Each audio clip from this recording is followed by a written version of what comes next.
Hello guys, magluluto tayo ng with cheese and bacon. So ayan ang mga ingredient, harina, egg, and butter, tempura. Ayan. So ito nga una kong ginawa, nilagyan ko ng butas sa gitna ang cheese para may pag-ikutan ng ating bacon.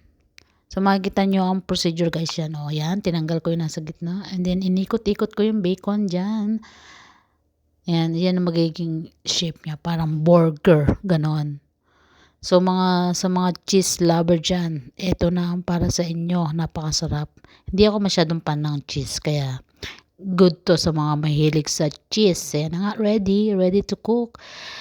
Hindi pa pala. Ilalagay natin sa harina.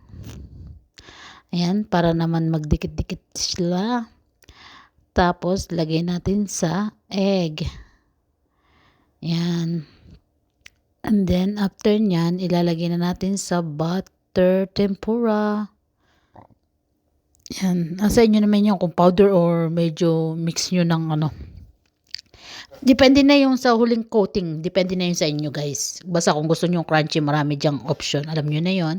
Tapos, ipreto na natin siya ng ganyan. So, pagkatapos nating iluto, so ito na ang kinalabasan. So, cheesy. So, lahat ng pandyan ng cheese, ito na ang para sa inyo. Napakasarap. With bacon.